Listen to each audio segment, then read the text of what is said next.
Hey everybody, and welcome back to another edition of Risk and Margin Talks. I'm Andy Beck. This is Rod Skalsky from National Park Service Fire, and we're going to talk a little bit about risk today. We're both vaccinated, so we're operating safely here. We're in a fire cache. Rod's actually teaching a class this week, so graciously they let us shoot a video here. But I'll let Rod introduce himself a little bit about where he came from and how he got to where he is today, and then we'll start talking. I'm the fire management officer for the national parks for the Border Park Zone, which is the northern tier national parks from eastern Montana to Michigan. I've been FMO for 12 years. Prior to that, it's kind of like everybody else, started pounding up the ranks, engine boss, all the good things. Eventually, you just work your way up. Nice. So that's a big area that you go from eastern Montana all the way to Michigan. It's huge. Yeah, it's huge. So I think that'll play into the discussion today a little bit. But I guess the first question is how do you define risk? Risk is to me, it's a calculated action. You're trying to find, obviously, you're calculating an action you're going to take because you want a desired outcome. Right. So, if we equate it to fire, we know it's inherently dangerous. Right. So, it's the bad part of that action that you're thinking about as you're trying to, make a desired outcome Right. Right. satisfactory. So do you think would you define yourself as a risk taker? I think anybody that's in the fire service to some extent has to be a risk taker, some more than others. I think you have to be. Right. If we're always risk averse, you'll never get the job accomplished. Right. Because you have to be able to operate at least in somewhat of a risky environment. Correct. Yeah. So how risky do you think your job is?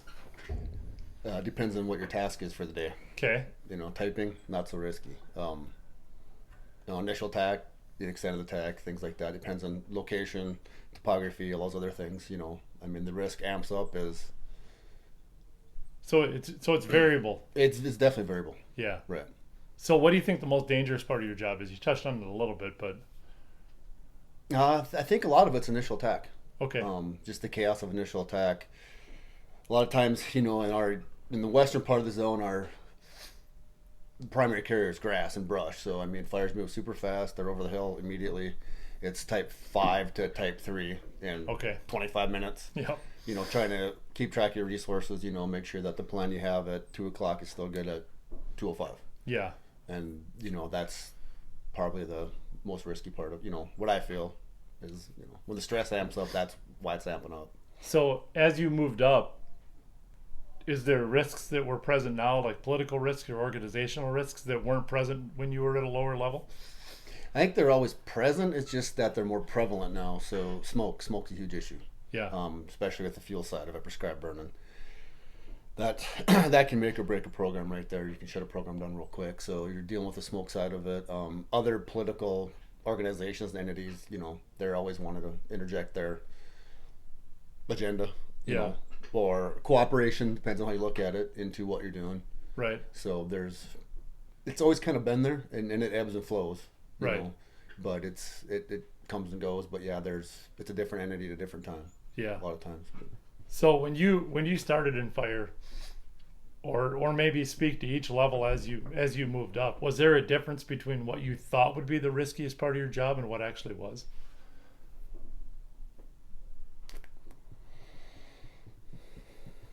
I think as you move up, obviously your role on that fire changes. Right.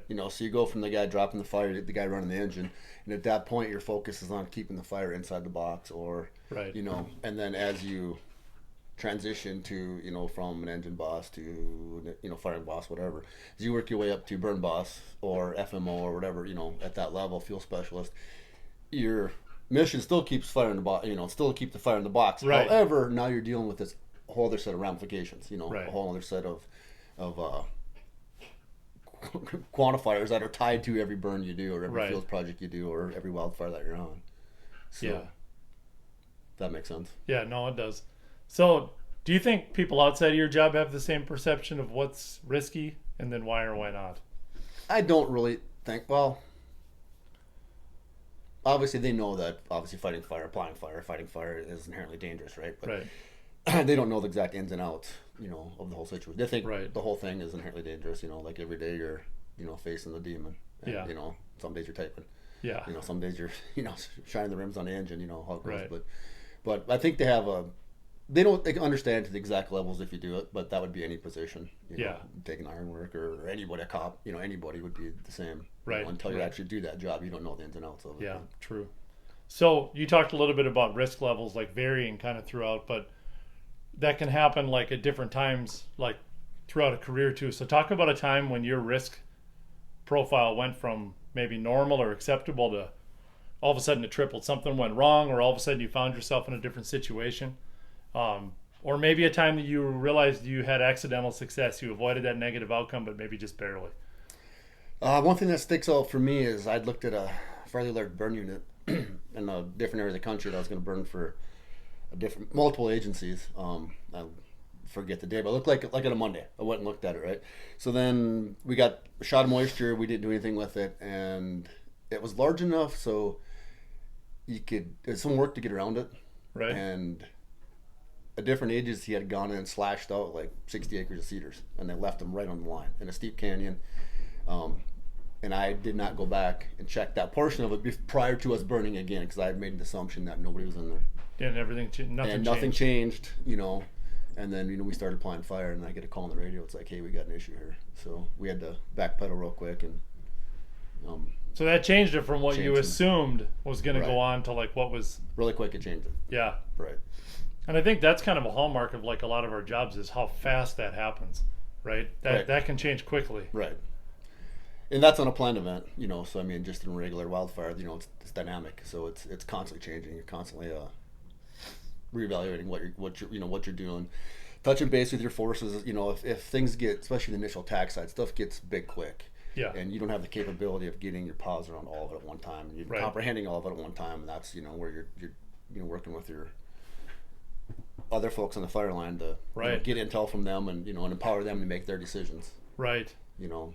To So talking about like risk changing like that, we always attempt to somewhat measure it. So how in your job, how do you talk about risk with people, and then how do you measure it? I think risk is, honestly, I think it's really impossible to measure, because your measure of a certain task and the risk in that task is going to be different than how I measure that task. Right. Because I of have our different- backgrounds and I everything. have different slides in my head than you have slides in your head. Right. If I'm day shift and I'm going in and I'm meeting with night shift, and yes, I went and I said, I just got my ass handed to me. He's got a slide in his head already that popped up, right? Right. And it may be or may not be, in line with what actually happened to me that day. But Right. we all have our different slides. So, what your skill level, maybe if you're doing a task and I'm doing a task, if your skill level is greater than mine at that task, well then inherently you're taking on less risk than I am, even Right. though the task is the same. Right. And that I might have more margin because of my skill set. I might be able to operate. You're a little mitigating things. You may be better at mitigating Right. some of the things, than I may be as we're doing it. You may be saying, okay, we need to get this done by this time. If this doesn't work, then we got to go to plan B. And I may not Right. recognize that as soon as you do. So now I'm on the short end of the time wedge. If Right. that makes sense. So how do you what techniques do you use to communicate that, to try to level that, to get everybody on the same playing field? I think just general communication is the biggest thing. Is like, get everybody together, say, hey, this is the plan. Here's what I want it to look like. Any questions? If we're heading down this road and you guys see something Right. that I'm not picking up, let me know. Yep. We'll change plan, we'll adjust. And then I think also too, as things get bigger, you have to provide the opportunity and the latitude for your people that are working for you to make that adjustment on their own. Right. I want to know about it, but I'm not there. Right. Hey, use your best decision. I can't see it. I'm not there. Yeah, especially when you supervise people from eastern Montana all the way to Michigan. Right. There's a lot of that goes on. So how do you balance risk versus gain to try to accomplish objectives? Well, ultimately, you always know what the end mission, the end state is, right? So at that point, it's, can I, you figure out what you're doing, and you figure out the risk that's going to be involved in that. Right. And then for me, it's about levels of mitigation. So should we PSD a corner of this fire. You're talking doing like aerial ignition, Aerial right? ignition. For people that, Should we start dropping balls in the corner of this fire so we can burn the whole thing out? Or should we let this burn for another week and a half and keep people on it? So what are we weighing there? Exposure. Right. You know, we're going to have 30 minutes of exposure, or we're going to have, you know, now the exposure would be catastrophic if something could go wrong with the aerial operation. Right. You know, however, on the backside of that is we're going to have 2 weeks of folks driving in engines, right, checking on this, patrolling it, you know. Because risk is really like, or your total amount of risk you're adopting is really proximity to the risk and exposure to it over time, right? Right. And that basically gives you, you know, you add those two together and you kind of get how much risk you're adopting. Right. You know, and what tools you have in hand, and, you know, there's a whole bunch that goes into it, but so. Yeah. So what impact do you think stories have in learning in your job? I think a lot. I learned a lot from other folks telling me, hey, I tried this before, it didn't work. I tried this before, it worked. Or, you know, I try to pass that on if I got some empirical knowledge that I can pass on to somebody else. You know, you see it a lot with, you travel to a different, different part, you know, and folks are there, you know, like, hey, you know, nothing's going to happen today, tomorrow. But by Thursday, as RH is dropped, then this brush will be, you know, susceptible to burn. So if we're going to get it, we're going to get today, tomorrow, because we're not going to have a chance on Thursday. Right. You know? So that's a huge part of it. And other than that, it's, you know, I think the best stories are the ones, honestly, are the near misses. Yeah. If somebody had a near miss, you know, not that you ever want that to happen, you don't want that to happen. Right. But you take that and you learn from that, and you're like, okay, that almost went catastrophically bad. Right. So I don't want to be in that same situation. I don't want to put people in that same situation, you know. So even though we have to do the same task, let's see if we can do it a different way. Right. Know? And we can learn from each other then, and we don't have to repeat those, because otherwise the other side of what you just said, if we don't share the stories, then obviously we've got a good chance of somebody else doing that same thing because they didn't hear about it. They didn't have that slide. So history repeats itself. Yeah. I think that's true. So what's the difference between working to be compliant with policies and trying to increase margin and resilience? Do you think that's different or the same, or? Depends what the policy is. Right. Okay, that's fair. I mean, I think some policies are put in place. I honestly believe all policies have good intent behind them. Right. It's just not all policies are super applicable in the field. Right. Okay. So if that makes sense. So, somebody had a good intention, or at some point somebody maybe messed up. Right. And this policy gets put in place, and now at a different level we're dealing with that, and it doesn't apply at all to the situation we're in, but yet we still have to adhere to that policy. Right. And it hamstrings you, or or whatever it is, you know. Is there times when that can reduce your safety margin, do you think? I think you get a lot of paralysis by analysis because everybody's afraid. You know, if we do this, what's the repercussions? The policy repercussions. Right. You know, if we're, we used to fight fire at night all the time. Right. You know, back in the day, and obviously trees come down. You know, they come down in the day as well, but they come down at night and you can't see them, and we're killing people, and we're trying to mitigate that. So we have this policy now where we still do it, but not as much. Right. Fight fire at night. So back to the exposure thing is, when's your best time to fight fire? RHs are up, humidities are up, temps down.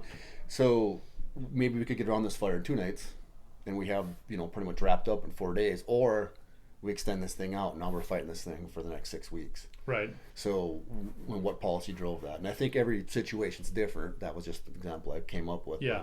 There's a lot of times that night where we could do some pretty good work. Right. Do you want, But you've got a risk. Yeah. You've got 2 risks and you got to balance them, right? Right. Yeah. So working to create margin, is that sometimes different than just being compliant with the policy, do you think? Well, I think for me, working to create margin is give yourself some room, give yourself some space, right? Give yourself an opportunity that if something happens, you can still correct the situation before you're on the back end of that time wedge, or into that time wedge so far that's uncorrectable. Okay. So, especially wildfire, like I always want to fight it on my terms, not its. Now, granted, if you got a wildfire, generally you're on its terms. Right. But the minute I get there, if it's something small IA, you probably wrap that up real quick. But if it's a larger IA, or if you're in a division on a larger fire, I'm always looking days ahead. Once you figure out what your piece of ground looks like, what the fire's doing, I'm looking days ahead and like, when can I get this on my terms, not its. Right. Maybe you got the diurnals are kicking in every day at 5 or 6 o'clock, and you can start lighting. It'll take it down slope, and it'll burn some nice black for you overnight. Let it burn through the night, or maybe we're going to get favorable winds where it's going to blow itself back in the fire, and we need to have our firing operations ready, 2 days out. Right. So you write the ignition plan, the firing plan, you get, ops involved in it. And so that's kind of how I run with that is, like I said, it's, it's probably going to be on its terms right out of the gate.